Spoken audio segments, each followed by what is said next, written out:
सबसे बड़ी दुख की बात यह है कि दोस्तों एक ही परिवार के उत्तराखंड से 2 बेटे 2 महीने के अंदर शहीद हो गए। इस आतंकवादी हमले में कीर्तिनगर ब्लॉक थातीडागर निवासी राइफलमैन आदर्श नेगी।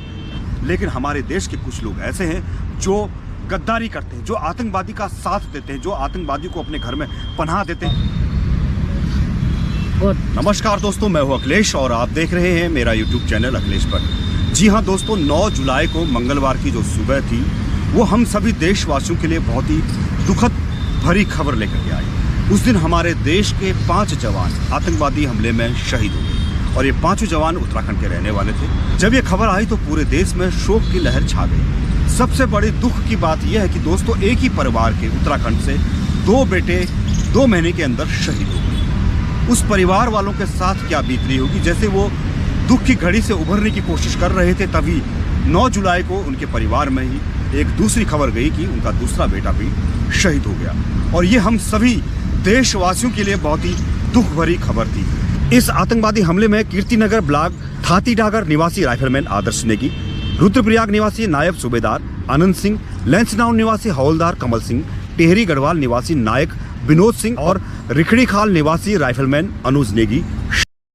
हम भगवान से हाथ जोड़कर प्रार्थना करते हैं कि जो 5 जवान हमारे शहीद हुए हैं, जो भी हमारे जवान देश की रक्षा करते हुए शहीद होते हैं, उन सभी को जो है भगवान अपने श्री चरणों में स्थान दे और उन्हें मोक्ष प्राप्त हो। दोस्तों जो हमारे 5 जवान शहीद हुए उनके परिवार में ये बहुत ही दुख की घड़ी थी। उनके परिवार के लिए पीड़ा बहुत ही असहनीय थी। भगवान उनके परिवार को ये पीड़ा सहन करने की शक्ति दे। सबसे बड़ी बात यह है कि दोस्तों मैं उन जवानों के बारे में बात करता हूँ जो जवान अपने घर परिवार सबको छोड़ करके हम लोगों के लिए, आप लोगों के लिए, देश की सुरक्षा के लिए वो दिन रात वहाँ पर ड्यूटी देता है। जो लोग हमारे लिए अपना घर बार सब कुछ त्याग करके इतनी दूर जाते हैं बॉर्डर पर हम लोगों की रक्षा के लिए, हम लोगों की सुरक्षा के लिए, लेकिन हमारे देश के कुछ गद्दार ऐसे हैं जो लोग उनकी सहायता करते हैं, जो उन्हें सहायता पहुंचाते हैं। उन्हें यह मालूम नहीं होता है कि जो जवान आज वहां पर ड्यूटी दे रहा है वो हमारी सुरक्षा के लिए वहां पर खड़ा किया गया है, हमारे भविष्य के लिए, हमारे बच्चों के भविष्य के लिए वहां पर वो दिन रात ड्यूटी देता है। लेकिन हमारे देश के कुछ लोग ऐसे हैं जो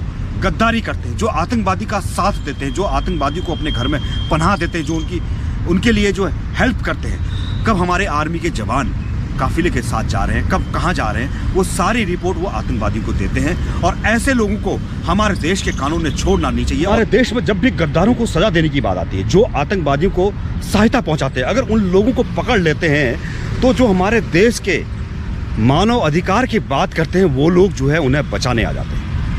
जो लोग उन्हें बचाने आते हैं इसका मतलब वो भी जो है उनके साथ मिले हुए, उनके ऊपर भी कानूनी कार्रवाई होनी चाहिए। लेकिन जब हमारे देश का जवान शहीद होता है तो वो लोग पीछे हट जाते हैं। वो कहीं पर नजर नहीं आते हैं कि मानव अधिकार का उल्लंघन हुआ। क्या ये मानव अधिकार का उल्लंघन नहीं है? जो हमारे देश की सीमाओं की रक्षा करते हैं, जो देश की रक्षा करते हैं, जो हमारी और आपकी रक्षा करते हैं, वो लोग इस तरह से शहीद हो जाए, क्या ये उचित है?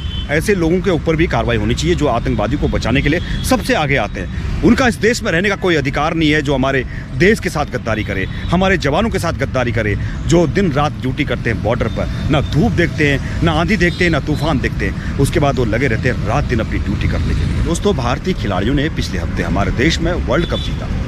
जब वर्ल्ड कप जीता तो लोगों ने जो है पूरी रात पटाखे छोड़े। जब खिलाड़ी मुंबई पहुंचे तो उनके स्वागत के लिए मुंबई के नरीमन पॉइंट में लाखों करोड़ों लोग इकट्ठे हुए और उन सभी खिलाड़ियों का उन्होंने उत्साहवर्धन किया। लेकिन इस तरह से जब भी हमारा देश का कोई जवान शहीद होता है तो हम सब लोग इस तरह से उनके साथ कभी खड़े नहीं हो पाते। कुछ लोग हैं जो हमारे देश के जब जवान शहीद होते तो वो लोग बहुत दुखी होते। लेकिन जितनी भीड़ वर्ल्ड कप जीतने पर थी, जम्मू कश्मीर के कठुआ में जो हमारे 5 जवान शहीद हुए, तो उन लोगों के साथ भी समस्त देशवासियों ने मिलकर के उनके परिवार वालों के साथ कंधे से कंधा मिलाना चाहिए। उन्हें ये भरोसा दिलाना चाहिए कि पूरा देश आपके साथ है, पूरा देश आपके परिवार के साथ है, पूरा देश इन जवानों के साथ है जिन्होंने हमारी रक्षा करते हुए, आपकी रक्षा करते हुए अपने प्राणों का बलिदान दे दिया। मुट्ठी भर आतंकवादी, लेकिन हमारी देश की इतनी बड़ी सेना, लेकिन फिर भी ये लोग कैसे इतना बड़ा काम कर जाते हैं, कैसे ये आतंकवादी हमला कर देते हैं? वो इसलिए कर पाते हैं क्योंकि वहाँ के कुछ लोग जो स्थानीय लोग होते हैं उन्हें सपोर्ट करते हैं उनकी मदद से वो लोग इस तरह का कार्य कर पाते हैं। जो हमारे देश के साथ गद्दारी करते हैं, हमारी भारतीय सेना के साथ गद्दारी करते हैं, ऐसे लोगों को इस देश की सरकार ने निकाल करके बाहर फेंकना चाहिए, जो रात दिन उनकी सहायता करते हैं और अपने ही देश के जवानों को नुकसान पहुंचाते हैं। उन्हें ये मालूम नहीं होता है कि जो लोग यहाँ ड्यूटी कर रहे हैं, इतनी दूर ड्यूटी कर रहे हैं, वो लोग जो है हमारा भविष्य, हमारे बच्चों के भविष्य के लिए कार्य कर रहे हैं, ताकि हमारा देश सुरक्षित रहे और जो हमारे आने वाली पीढ़ी है वो भी सुरक्षित रहे। इसलिए वो दिन रात कार्य करते हैं, लेकिन हमारे देश के जो चंद गद्दार होते हैं वो उन्हें सहायता पहुंचाते हैं। हमारे देश के जो प्राइम मिनिस्टर हैं नरेंद्र मोदी जी, उनसे भी निवेदन करना चाहूँगा कि हमारी जो देश की ताकत है उसको बढ़ाया जाए।